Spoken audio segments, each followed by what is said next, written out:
Good morning students. Lesson number 10 mensuration की जो next exercise है एक्सरसाइज 10.3 वो एरिया ऑफ रेक्टेंगल और एरिया ऑफ स्क्वायर से रिलेटेड है। तो इसमें कुछ फॉर्मूले आपको ध्यान रखने हैं। एरिया ऑफ रेक्टेंगल होता है लेंथ इनटू ब्रेथ।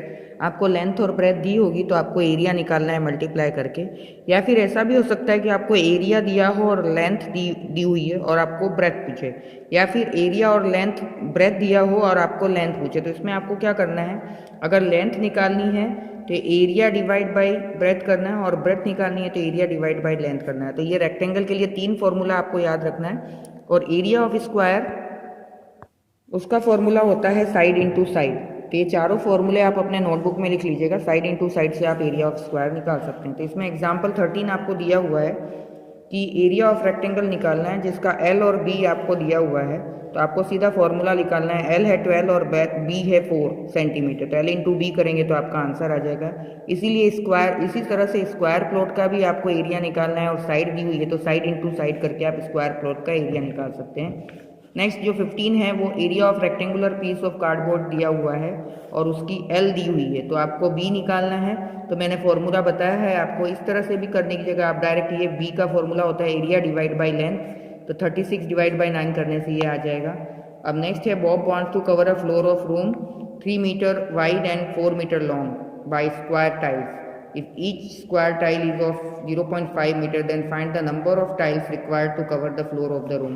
यानी आप फ्लोर कवर करनी है आपको टाइल्स से, तो पहले तो आप रूम का एरिया निकालेंगे, उसको डिवाइड कर देंगे टाइल्स के एरिया से। दोनों मीटर मीटर है तो रूम का area, number of tiles required, इसको शॉर्ट में करना है। तो ये शॉर्ट, ये लॉन्ग मेथड नहीं, आप ये वाला मेथड देख लीजिए। डायरेक्ट आप ये यहाँ सॉल्व करने की जगह वहाँ डायरेक्ट आप क्या करेंगे, area of floor divide by area of one tile, number of tiles निकालने के लिए।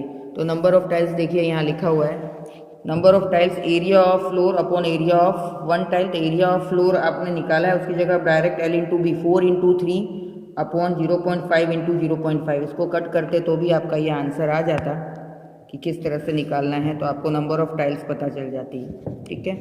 Next is area of square metre, area in square metre in the piece of cloth is 25 centimetre wide and 2 metre long. अब ये centimetre है, एक चीज़ आपको centimetre में दी है और दूसरी मीटर में दी है, तो आप दोनों को सेम यूनिट में कन्वर्ट करेंगे। ये है वाइड, 2 मीटर लॉन्ग है, ये तो मीटर में ही है लेकिन ये सेंटीमीटर है। सेंटीमीटर को मीटर में कन्वर्ट करेंगे तो ये 1 मीटर प्लस 25 अपॉन 100 मीटर, तो 1.25 मीटर हो जाएगा। फिर उसके हिसाब से आपको इसको सॉल्व करना है। एरिया ऑफ फ्लोर 2 इंटू 1.25 करके निकालेंगे तो स्क्वायर मीटर में आंसर आ जाएगा। दोनों यूनिट सेम होनी चाहिए, एक सेंटीमीटर एक मीटर नहीं चलेगा। तो ये एग्जाम्पल्स थे जो आप अपनी नोटबुक में कर लीजिएगा, तो 13 से 17 तक। नेक्स्ट क्वेश्चन नंबर 3 10.3 का जो फर्स्ट क्वेश्चन है वो हम करते हैं। ये यहाँ पे मेन फॉर्मूला मैंने लिख दिया है, area of rectangle L into B and area of square side into side. दो फॉर्मूले और थे, एल के लिए एरिया डिवाइड बाय लेंथ और ब्रेथ के लिए एरिया डिवाइड बाय लेंथ, और एल के लिए एरिया डिवाइड बाय ब्रेथ। ये 4 फॉर्मूले आपको लिखने हैं, प्लस ये एक्सरसाइज आपको करनी है, एग्जाम्पल्स करने हैं। एक्सरसाइज का जो फर्स्ट क्वेश्चन है, find the area of rectangle whose sides are, यानी आपको साइड्स दी हुई है, लेंथ और ब्रेथ दी हुई है। तो एरिया ऑफ रेक्टेंगल के लिए आप एल इंटू बी फॉर्मूला लगा के आंसर निकाल देंगे। तो इस तरह से 4 सम दिए हुए हैं। ये सेकंड में 12 मीटर और 21 मीटर था, तो एल इंटू बी यानी 12 मीटर इंटू 21 मीटर करेंगे तो 252 मीटर स्क्वायर। एरिया हमेशा याद रखिएगा कि मीटर स्क्वायर या स्क्वायर मीटर में आता है, क्योंकि 1 मीटर ये और दूसरा मीटर ये, 2 मीटर को मल्टीप्लाई करेंगे तो मीटर स्क्वायर हो जाता है। इसका जो सी और डी क्वेश्चन है आपको होमवर्क में करना है, वही सिंपल एल इंटू बी लगा के। लेकिन डी में आपको ध्यान रखना है कि ये मीटर है, ये सेंटीमीटर है, तो इसको भी हम मीटर में कन्वर्ट कर लेंगे। फिर ये फॉर्मूला लगा के इसको सॉल्व करेंगे। एल इंटू बी यानी 2 मीटर इंटू 0.70 मीटर, उसको आप मल्टीप्लाई करके आंसर निकालेंगे। तो फर्स्ट का ये 2 क्वेश्चन मैंने किया है और 2 आपको करना है। नेक्स्ट सेकंड भी ऐसे ही, एरिया ऑफ स्क्वायर निकालना है यानी साइड इंटू साइड वाला फॉर्मूला लगाना है। तो 10 इंटू 10 यानी 100 सेंटीमीटर स्क्वायर हो गया, और इसका बी और सी इसी फॉर्मूले से आपको होमवर्क में करना है। नेक्स्ट थर्ड भी सेम ही है। द लेंथ एंड ब्रेथ दी हुई है 3 रेक्टेंगल्स की आपको।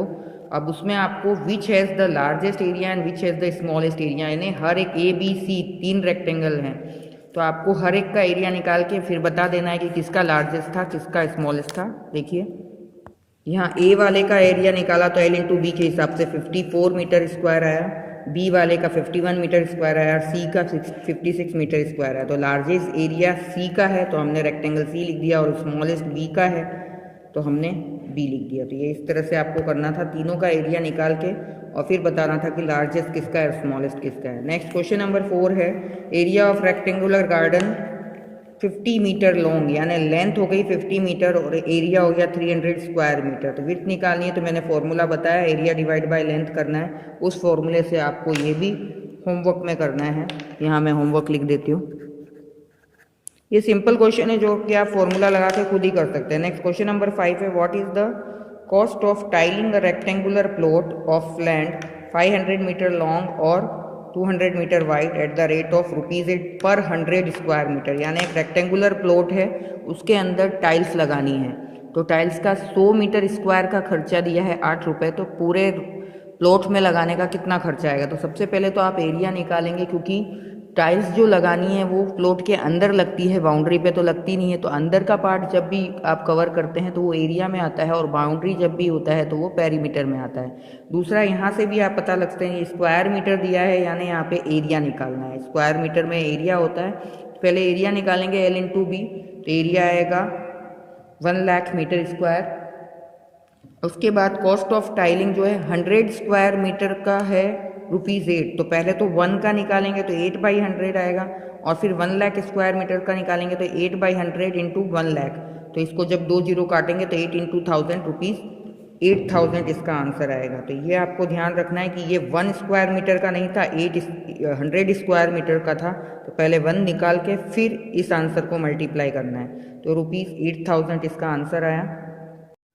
Next question number 6, a table top measures 2 metre by 1 metre 50 centimetre, what is its area in square metre. यानी टेबल टॉप रेक्टेंगल शेप में होता है, उसके लेंथ और ब्रेथ दी है 2 मीटर लेंथ और ब्रेथ 1 मीटर 50 सेंटीमीटर है, लेकिन हमको जो आंसर पूछा है वो स्क्वायर मीटर में पूछा है। तो ये जो सेंटीमीटर में दिया है उसको हम मीटर में पहले कन्वर्ट करेंगे, ताकि दोनों मीटर मीटर हो जाए और फिर हम आंसर निकालेंगे। तो L है 2 मीटर और B है 1 मीटर 50 सेंटीमीटर। सेंटीमीटर को मीटर में करना है, यानी डिवाइड बाय 100 करेंगे।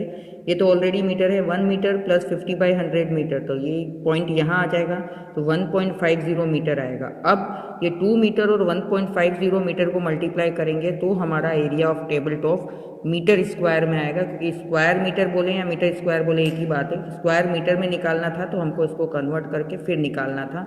ये सेम क्वेश्चन इसी तरह का क्वेश्चन नंबर 7 है कि रूम 4 मीटर लॉन्ग है और 3 मीटर 50 सेंटीमीटर वाइड है, तो how many square metre of carpet is needed to cover the floor of the room. अब कारपेट पूरे रूम में बिछाना है, यानी रूम के अंदर का एरिया लेना पड़ेगा, तो जितना एरिया होगा उतना ही कारपेट की ज़रूरत होगी। तो लेंथ 4 मीटर है और हमको स्क्वायर मीटर में पूछा है कारपेट, तो पहले हम ब्रेथ को भी उसी तरह से जैसे ऊपर वाले क्वेश्चन में किया था, 3 मीटर प्लस 50/100 सेंटीमीटर को मीटर में कन्वर्ट कर लिया हमने। अब 3.50 मीटर आ गया। अब कारपेट नीडेड जो होगा वो एरिया ऑफ रूम आएगा, तो area of room L × B से निकाल दीजिए, वही कारपेट नीडेड का आंसर होगा, क्योंकि कारपेट पूरे रूम में लगा रहे हैं, तो कारपेट कितना चाहिए तो वो एरिया ऑफ रूम से निकल जाएगा। तो ये आपको होमवर्क में निकालना है। Next question number 8, floor is 5 metre long and 4 metre wide, square carpet, यानी फ्लोर जो है वो रेक्टेंगल शेप का है और कारपेट जो लगा रहे हैं स्क्वायर शेप का, जिसकी की साइड 3 मीटर है वो लगा रहे हैं। अब आपको बताना है कि कितना फ्लोर है जो कि नॉट कारपेटेड है, यानी जब हमने फ्लोर देखा तो वो स्क्वायर ना होके रेक्टेंगल था, तो रेक्टेंगल का एरिया निकालेंगे रेक्टेंगुलर फ्लोर का। उसके बाद कारपेट जो है वो स्क्वायर शेप का है, तो स्क्वायर कारपेट का एरिया निकालेंगे, तो वो पूरे रूम को तो कवर करेगा नहीं, तो दोनों को माइनस कर देंगे तो एरिया नॉट कारपेटेड आ जाएगा। तो area of floor L × B से 20 मीटर स्क्वायर आया और area of square carpet side into side से 3 × 3 9 मीटर स्क्वायर आया। ये निकालने के बाद area of room not carpeted वो आपको निकालना है। Area of floor not carpeted में area of floor minus area of square carpet करेंगे तो 20 - 9 मीटर स्क्वायर करेंगे तो 11 मीटर स्क्वायर इसका आंसर आएगा।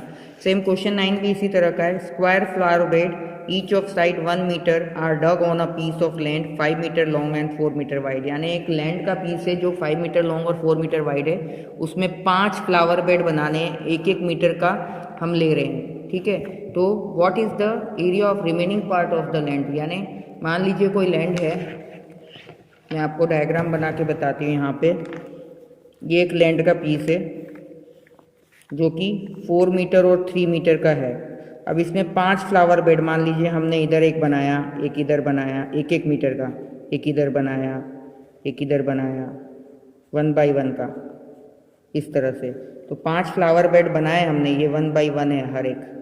तो ये बाकी का जो एरिया दिख रहा है ये कितना है वो बताना है। तो हमको क्या करना है, पूरे एरिया में से ये 5 फ्लावर बेड का एरिया माइनस करना है। तो area of square flower bed क्या होगा, साइड इंटू साइड, क्योंकि स्क्वायर है तो 1 स्क्वायर मीटर होगा। तो ये तो 1 स्क्वायर फ्लावर बेड का है, तो हमको 5 दिए हैं, तो 5 का हम 5 से मल्टीप्लाई करेंगे तो 5 इंटू 1 मीटर स्क्वायर है, 5 मीटर स्क्वायर आएगा। दूसरा एरिया ऑफ लैंड जो होगा वो L इंटू बी से निकलेगा तो वो 20 मीटर स्क्वायर आएगा। अब area of remaining part of the land क्या होगा, piece of land minus 5 flower bed का एरिया कर देंगे तो 20 माइनस 5 यानी 15 स्क्वायर मीटर इसका एरिया आएगा। तो इस तरह से आपको ये क्वेश्चन करना था कि 5 फ्लावर बेड का एरिया जो है वो पूरे लैंड में से माइनस करना था, तो उससे आपको फ्लावर बेड का एरिया मिल जाता। तो ये क्वेश्चन नंबर 9 तक आपको कंप्लीट करना है, फिर बाकी का हम बाद में करेंगे। Thank you.